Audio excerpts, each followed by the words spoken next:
Welcome to I'm a Hare Krishna 101, how to explain stuff without being weird.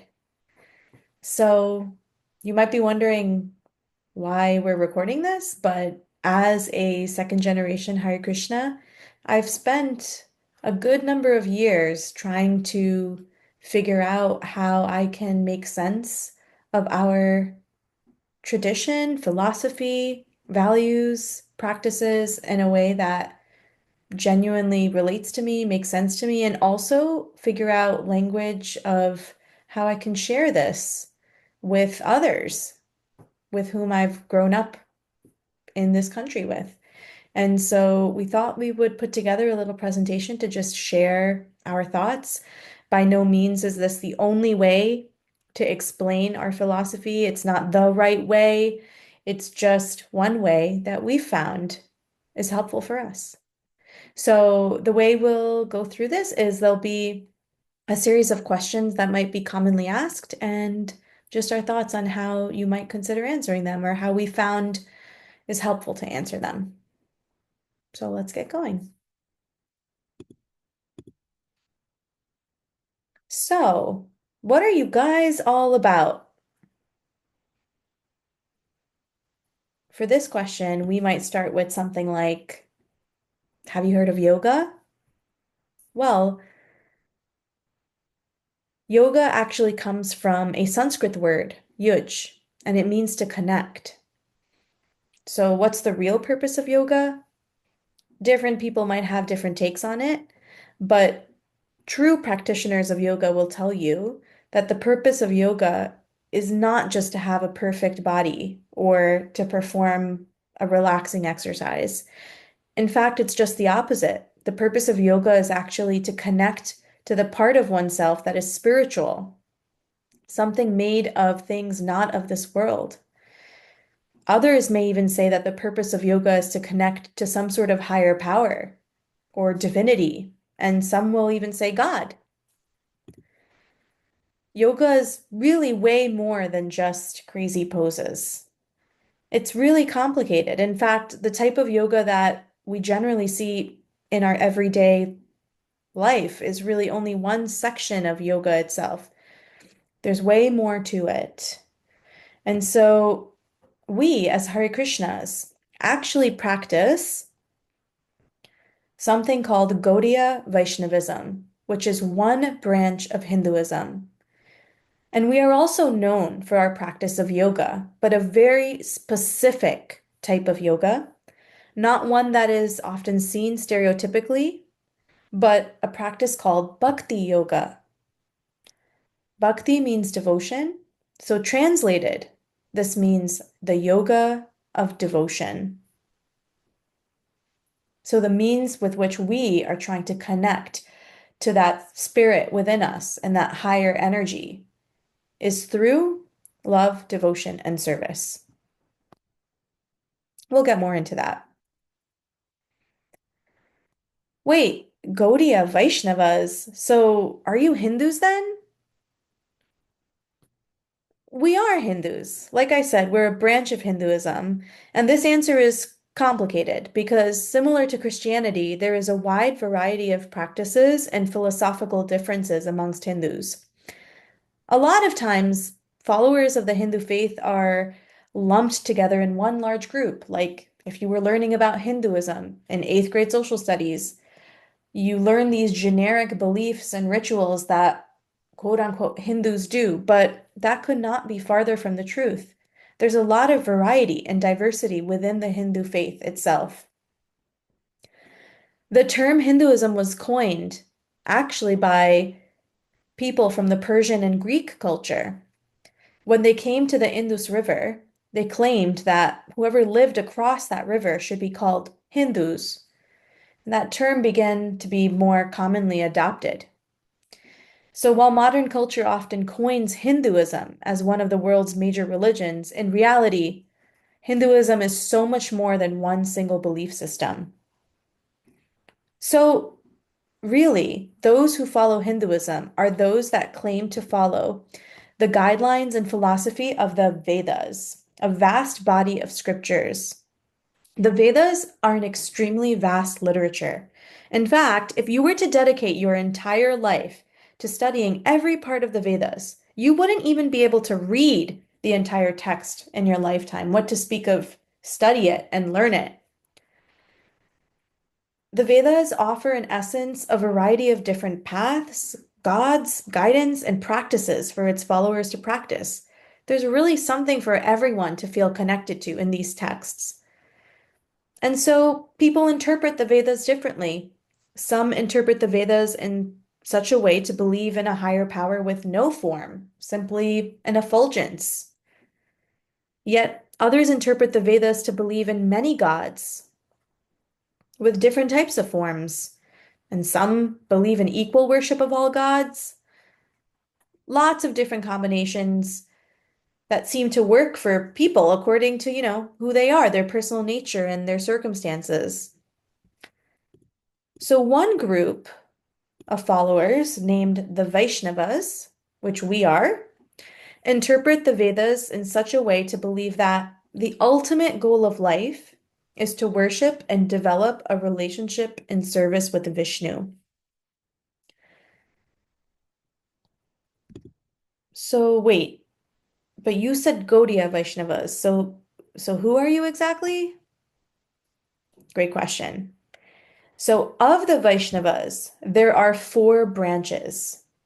Now each branch emerged through a different divine figure who then inspired a different acharya or spiritual teacher to propagate their particular flavor of worshiping Vishnu and having a relationship with him.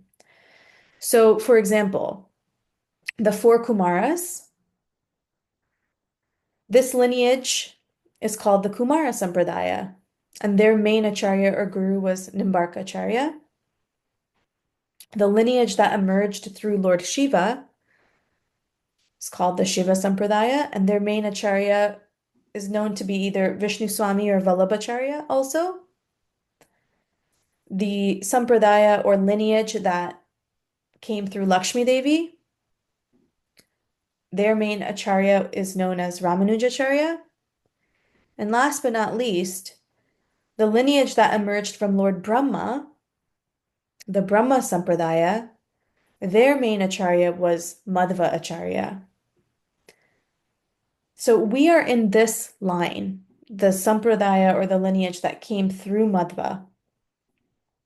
Chaitanya Mahaprabhu, who is a significant saint, even considered God himself in our tradition of the Hare Krishnas, came through this very lineage, and so did Srila Prabhupada, who was, we'll get into more about him later, but he is our Acharya of ISKCON, or the Society of the Hare Krishnas. We all come through this lineage. So even though we're known as the Hare Krishnas, we follow a very particular branch and lineage of Hinduism, summarized as the Brahma, Madhva, Gaudiya Sampradaya.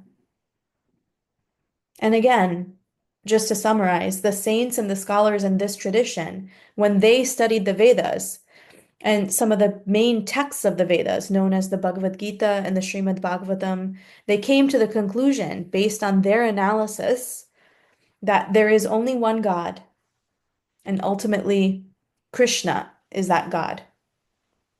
So I know that we said, oh, wait, Vaishnavas, you just said you're trying to develop a relationship with Vishnu.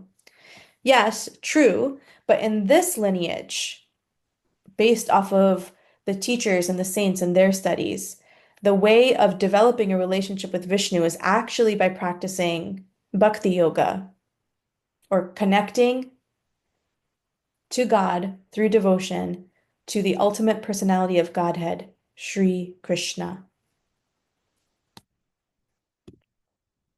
So wait, how does your branch of Vaishnavism connect to yoga? Good question. Let's talk about another key principle that we believe in. Yoga is about connection. We believe that every living thing has an Atma, or a divine spark within, that is seeking reconnection with God. So that's where the practice of yoga comes in. It's a journey of reconnection. And again, as Vaishnavas, we want to reconnect the divine spark within us with the ultimate divine personality, Krishna.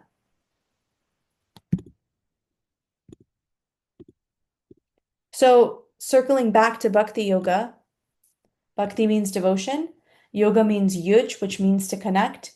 And the goal of Bhakti Yoga is to connect to a higher divine by creating a relationship based on loving service towards others and to God. So, summarizing, the Hare Krishnas, ancient tradition, specific lineage known as Brahma, Madhva, Gaudiya, Vaishnavas. We believe that there is one God, and his name is Krishna. And through the process of Bhakti Yoga is how we can establish our personal relationship with him, based off of our gurus and teachers' interpretation of the Vedas, Bhagavad Gita, and Srimad Bhagavatam. So, what's so special about Krishna as God?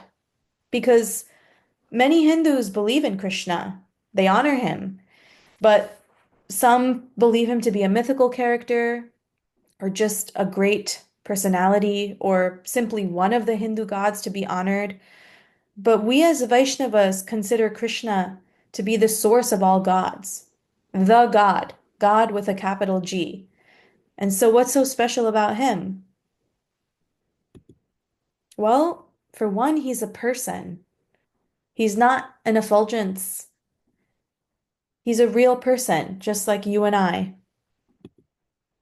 And just like you and I have a life, a family, parents, friends, things we like and dislike, hobbies, so does Krishna. He has a whole personality. He loves love. The thing about Krishna is that underlying all of his activities is the desire to be in loving relationships with his family members, with his friends, with his community. For me, this was one of the most compelling parts of feeling connected to the Hare Krishna tradition, is the idea that God is so driven and full of love for everyone. It literally drives and motivates his every behavior, his every action. And that was something very compelling for me. Last but not least, Krishna's playful. One of our teachers in the Bhakti tradition who has now passed, named Krishna Nandini Mataji, she once said that, isn't it so funny that the most powerful being, God himself, who could choose to do anything and be anything and take any form he wanted, chose to be a cowherd boy in a village that spends his days playing. And so he's playful and he's adventurous. And that's what he likes to do. Even Nietzsche says, I would believe only in a God that knows how to dance. And boy, does Krishna love to dance. So that makes God unique. It's something very unique about the Brahma Madhva Gaudiya tradition, the Hare Krishna tradition, that God is really more than just a powerful being, a higher energy. He's a real person. So you mentioned Bhakti Yoga, but how do you actually and practically try to accomplish this goal of reconnecting to the divine? A lot of ways, but we'll go through a few pillar practices. The first is through meditation, specifically mantra meditation. Mantra are spiritual sounds that help us to forge a connection with our divine selves and with God. So let's break it down. Man means mind, and tra means to free. So just like sounds in our daily life can be really, really powerful. A high-pitched sound can break glass. A sonic boom from a plane can crack walls. A single gunshot can start an avalanche, right? We are affected by sounds in our daily life. They make us feel different ways. So similarly, mantras are spiritual sounds that have that power to be able to help us to connect to that divinity within and with God on a personal level, because we're not just trying to, focus our mind and free our mind of anxiety. Of course, we're doing that. But ultimately, the goal is to forge a relationship with God. So, how does mantra meditation do that? Well, when you want to get someone's attention, you call them, you say their names, right? And specifically, if you need someone and you're letting them know you really want them in your life and you really need them.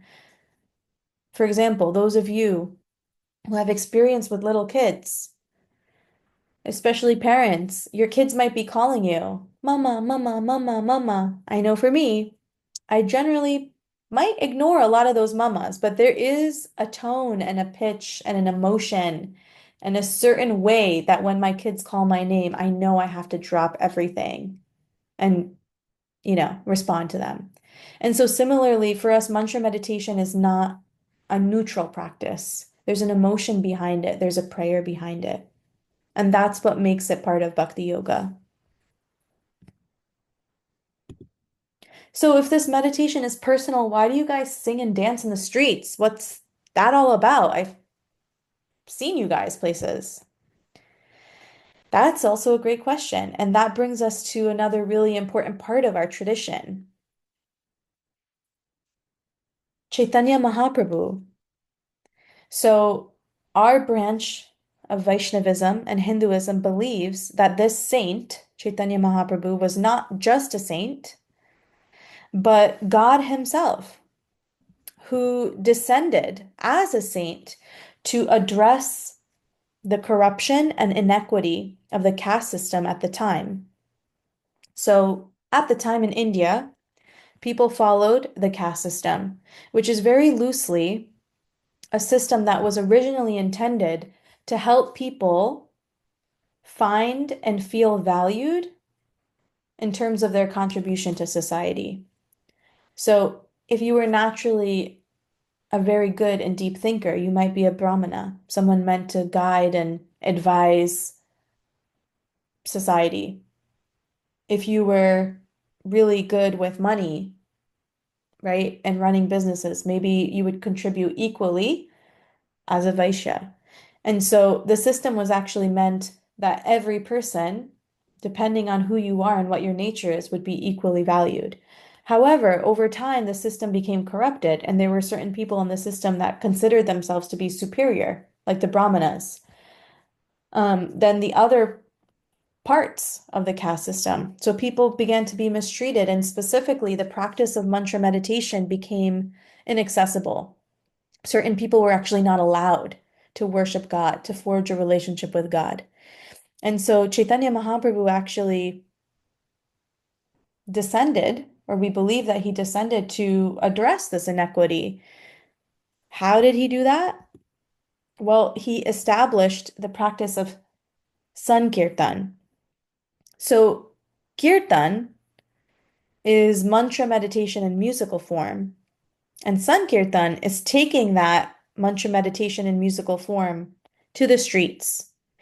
So he introduced instruments like a mridanga, which is a special drum that can be transportable. It's meant to be easily taken from place to place, and kartals or hand cymbals to really help take this practice of mantra meditation in a musical form to the streets. So today, you may still see people honoring this tradition of taking the chanting to the streets in a practice called Harinam. Okay, wait. So if all you need is to meditate, then what's up with all the food? Well, great question. Diet is also a very important way that we practice bhakti. Again, because we believe that all living things have an atma or divine spark within them, have a piece of God within them, compassion is a very important pillar for us. And that is one of the reasons that we practice vegetarianism.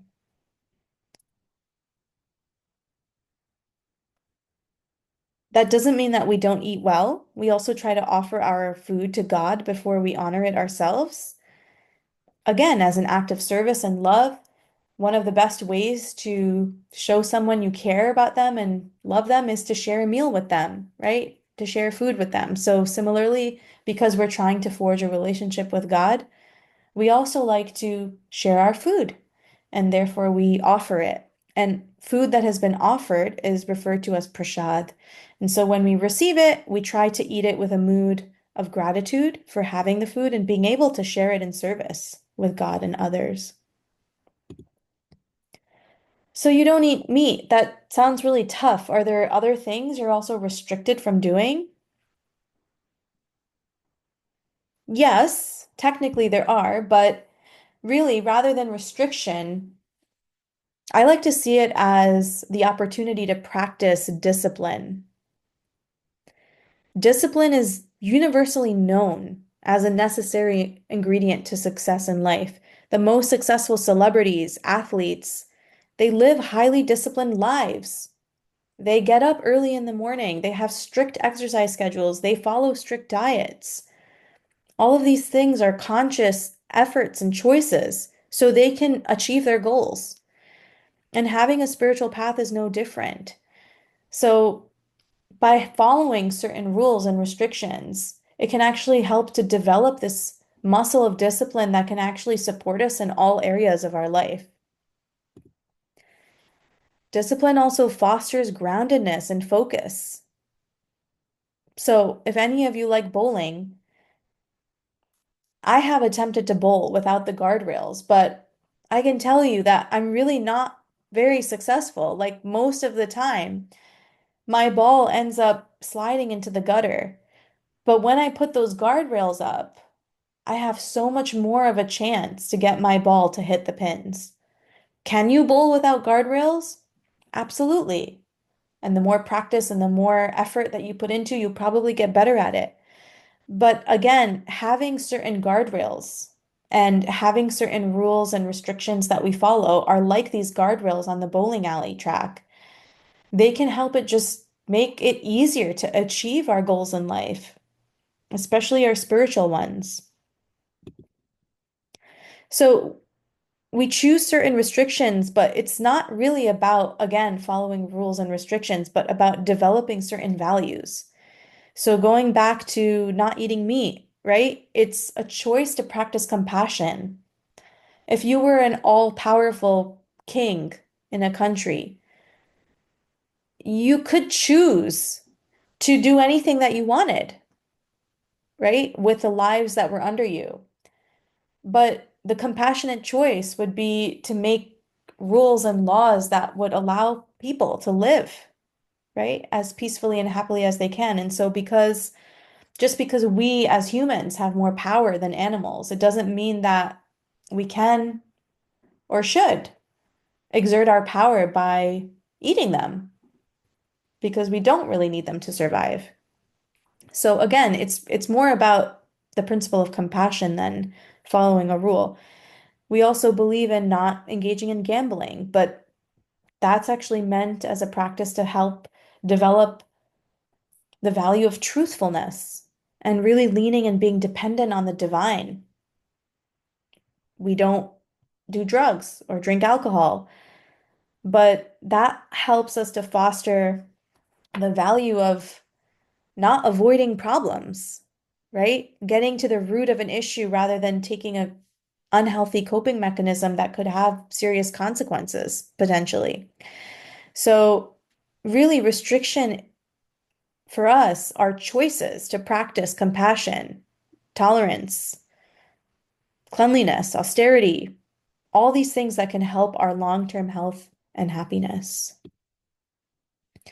Now, ultimately, discipline can also be seen as a path to freedom because while some of these rules may feel restrictive, by following them, they can offer us more freedom. How?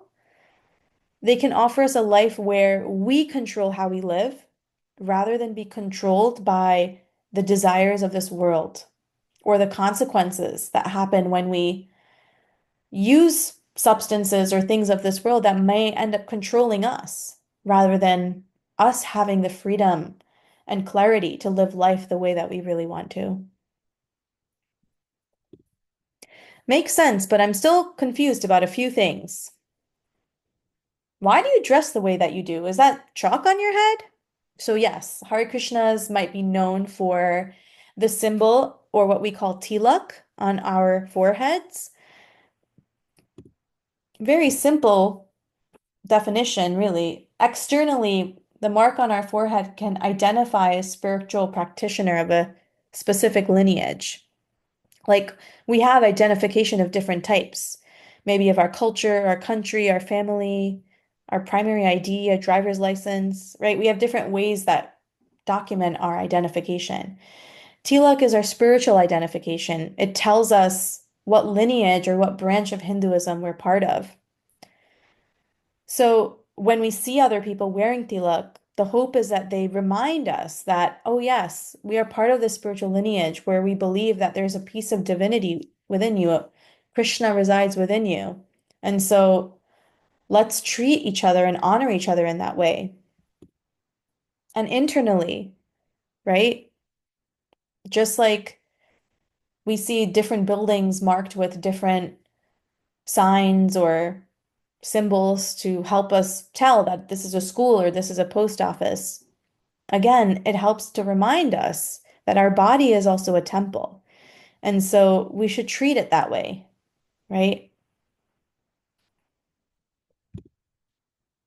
So why deities? Like, what are these things on the altar that everybody bows to and worships? So the idea here is it's can be really hard to have such a personal relationship with an abstract concept as God. Even though we believe God is a person, it can still be hard to feel that personal closeness. So deities are a way for us to really tangibly engage in that relationship by dressing them, feeding them, bathing them, taking care of them. It's almost like how you would take care of a child, right? So it helps to foster that feeling of closeness and personability. Performing certain worship or rituals are an external means to help us to think of God within. For example, one common ritual is to perform something called an arati, where various things or articles are offered to the deities and they're circled around in the air. So it looks a little funny when you watch it, but the idea of taking a ghee lamp and circling it in the air or incense stick is to really help us remember that external act of circling helps us to remember that the center of our life actually should be about building this personal relationship with God based on service. But like, how can you see these deities as God? Don't they feel just like pieces of stone or like statues? And so for us, we believe that they're not stone because they're not really considered man-made, but sanctioned representations of the divine. Just like if you were to have a mailbox, like, for example, my son loves to really play house and he has his own mailbox and his own system. But the US Post Office is not going to come and drop mail in my son's mailbox because it's not officially authorized. So, just like only officially authorized mailboxes are the places you can put to get your mail to get to where you want to be, similarly, there are certain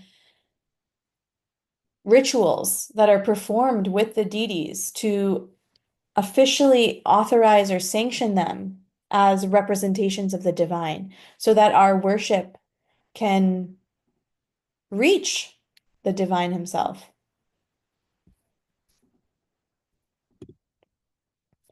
So wait, how did an ancient religion from India end up here? Well, I mentioned Prabhupada before. The tradition of Sankirtan and taking mantra meditation to the streets fell underground after Chaitanya passed. or departed from this world. But years later, this man, Prabhupada, who was a scholar, studied Chaitanya's teachings and decided that the teachings shouldn't just be restricted to India, where they were at the time. And so at the age of 70 years old, he came on a boat to America, survived 3 heart attacks, and with barely no possessions of his own, began to share the principles and values of teachings of Chaitanya Mahaprabhu with others. The movement grew, and now there are bhakti communities all over the world. All people of different races, ethnicities, and from different countries from all continents choose and have the ability to choose to adopt this practice.